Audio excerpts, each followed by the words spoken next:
శౌర్య విషయంలో కావేరి చేసిన సాయానికి చేతులెత్తి దండం పెడుతుంది. అలాగే కావేరి ఒక మాట మాట్లాడుతుంది. "నేను చేసిన తప్పుకి ప్రాయశ్చిత్తం ఇప్పుడు నా మనవరాలిని కాపాడుకోగలిగాను" అనైతే చెప్తే, "మీరేం తప్పు చేశారమ్మా?" అంటూ దీప అడుగుతుందనమాట. ఎంతోమంది జీవితాలు నాశనం అవ్వడానికి కారణం ఒక రకంగా నేనే అని చెప్తూ, "శివనారాయణ మిమ్మల్ని వెలివేయడానికి కారణం కూడా నేనే కదా! అసలు నేనంటూ శ్రీధర్ జీవితంలోకి రాకుండా ఉంటే అందరూ సంతోషంగా ఉండేవాళ్ళు కదా!" అంటూ నేను చేసిన సహాయాన్ని కార్తీక్‌కి చెప్పొద్దు అని చెప్పి వెళ్ళిపోతుంది. అయితే శివనారాయణ కూడా చాలా బాధపడుతూ ఉంటాడు శౌర్య విషయంలో.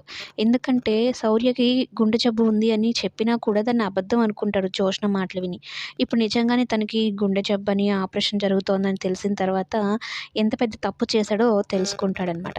అప్పుడు దశరథుండి, "చూసావా నాన్న, రోజుకి రోజుకి మనుషులనే వాళ్ళు కనుమరుగైపోతున్నారు. మానవత్వం అనేది లేకుండా పోతుంది. ఆ రోజు మీరు శౌర్యకి నిజంగానే గుండె జబ్బుని నమ్మి డబ్బులు గాని ఇచ్చుంటే ఇప్పుడు పరిస్థితి ఇలా ఉండేది కాదేమో" అని.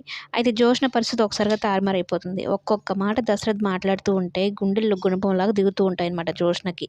అసలు నిజాలు బయటపడే రోజు తొందరలోనే ఉంది అని చెప్పడంతో షాక్‌లో ఉంటారనమాట మనవరాలు, అలాగే ఈ నానమ్మ.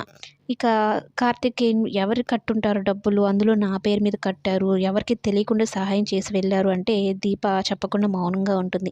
అయినా అది నా డబ్బులు దీప, శ్రీధర్ డబ్బులు కాదు, మా అమ్మ ఇచ్చిన డబ్బులు, నేను దాచుకున్న డబ్బులని చెప్పుంటుంది.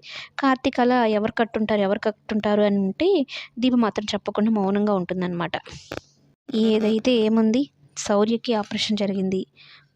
శౌర్య మంచిగా తిరిగొచ్చేస్తుంది. మరలా అందరితో కలిసి ఉంటుందన్న ఒక సాటిస్ఫాక్షన్ అయితే మిగిలిందనమాట.